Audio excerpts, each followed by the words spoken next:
Okay, first of all, happy new My Chemical Romance Song Day for anyone who celebrates. It's an absolute banger. Secondly, the book I'm about to talk about is so far my favourite book of 2022. We're not even halfway through the year yet, so this could easily change, but this book has hit me in a way that no other book published this year so far has managed to do. Solo Dance is written by Li Kotomi, who is a Taiwanese-born, Tokyo-based writer who writes in both Mandarin and Japanese. She wrote this novel in Japanese, and it was then translated by one of my best friends, Arthur Reiji Morris. This is Arthur's debut literary translation. I've been rooting for Arthur, obviously, for many, many years, and what he's come out with as his debut literary translation is an absolute masterpiece, and I'm just so proud of him. I am amazed at the quality of this translation and the quality of the novel as a whole. Arthur's translation aside, this book has hit me in a way that I really wasn't ready for. I have been very, very depressed for the last few weeks, and this book was a piece of catharsis for me. I empathized with the narration, the story, the character so deeply. It moved me to tears repeatedly, and in some ways I feel like it got me out of this funk that I've been in. Not entirely, because mental health is a far more complicated thing than that, but it certainly felt like it was helping me. Now, as I said, the author Li Kotomi is a Taiwanese woman who lives in Japan. Her protagonist in Solo Dance, Cho Norie, is similar. She is a Taiwanese-born woman who moved to Tokyo. She did her master's there, she learned fluent Japanese, and now she works for some corporate thing. But she's not happy. Norie is obsessed with death. She thinks about death all of the time. It's in the very first page of the novel, and it permeates every page thereafter. She also finds herself gravitated towards authors, usually Chinese and Japanese authors, who also were obsessed with death and ended up killing themselves. Most prominently, the Taiwanese author Cho Miao-jen, who wrote Notes of a Crocodile and killed herself. Norie is not happy, and we learn more about that as the book goes on, but the blurb does spoil kind of something that happens, so I will allude to it here. Norie is gay,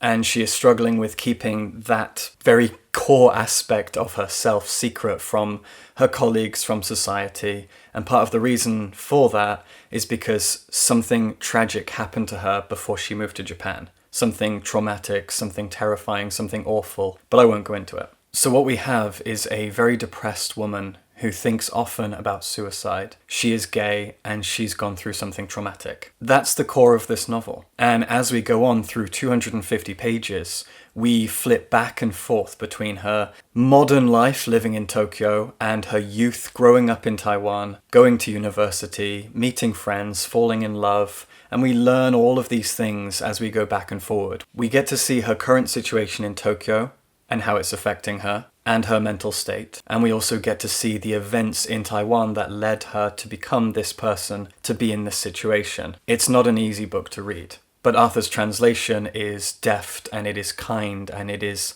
careful, and it's considered. Norie is a character that I empathized with enormously, and this is part of the reason that it drove me to tears several times. One of the first things that we learn about her is that she encountered a tragedy when she was very young. She had a friend, and it's clear that she had a crush on this friend, and that friend tragically died in an accident. This kind of informs her entire personality moving forward. She goes to university, she has some relationships, she makes friends, and she gets therapy. The book is kind of separated into 3 acts, and in the second act, the narrative transforms into a diary. The first act is ordinary chapters written in the third person. The second act is a diary from her perspective for about a year and a half of her life through university, leading up to her deciding to move to Japan. And that takes up the whole second act. And then in the third act, we return to that ordinary third person chapter structure. This 3-act feeling really makes it seem like it would make a really good film. You could see this being a film. It was a very easy novel to kind of picture and build in my mind, and I oftentimes did kind of feel like I was watching a film. I would love to see it on the screen. I don't usually say that because I'm a book critic, and I love books for their unique power. But this one, there's something in it that I would just love to see visually. I think that 3-act structure kind of informs that for me. It's not a happy book. but it's a book that I found very, very cathartic and very necessary for me. And it feels like it's a book that came around at just the right time. To bring up My Chemical Romance again, I've been listening to them a lot recently. They are my all-time favorite band. They got me through a lot of sad times when I was a teenager, like they did for literally millions of people around the world. And I've been listening to them for the first time in years, a lot recently. And then suddenly out of the blue, by complete coincidence, they bring out a new track. What a weird coincidence, right? They came along when I needed them. And I feel like this book has done the exact same thing.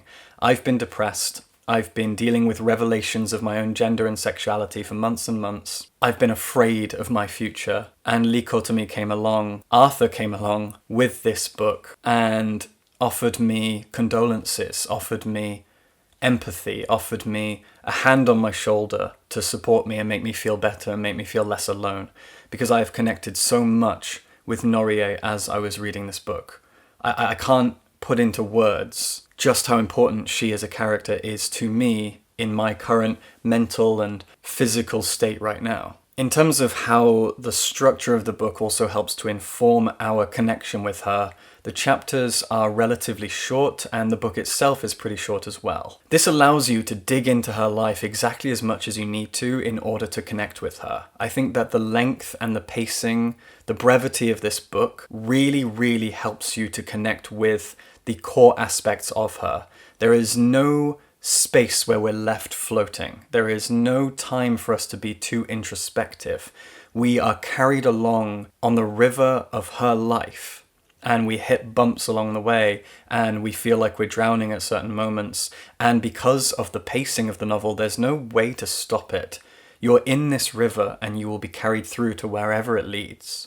And you have no time to think. You just feel. You just connect. It's raw.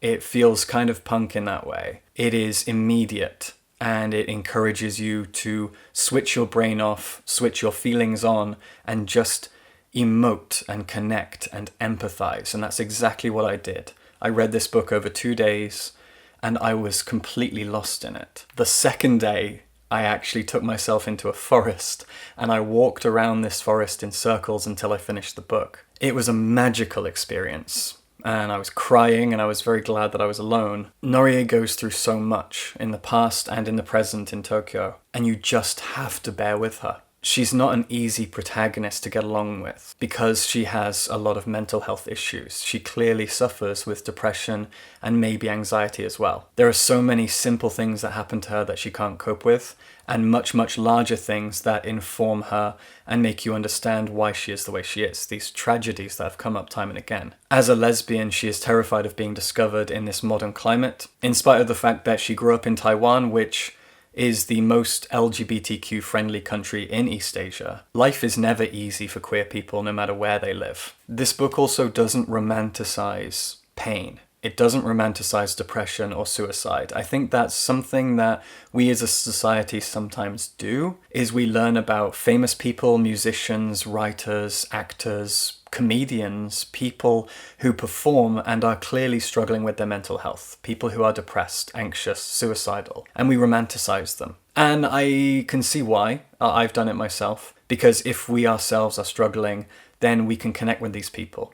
And we think, wow, these people are depressed, but they're also great artists. And you can see actually that Norie has kind of done this herself, and you can understand why. But the book itself, in terms of its connection to you as a reader, it doesn't do that. There is no romanticism in it. There is only pain. And you fear for her, and you fear for yourself, depending on how you feel while you're reading it. But it's also a very hopeful book. And I can't really talk about why, because so much of that is in the third act. But it is a book that encourages human connection.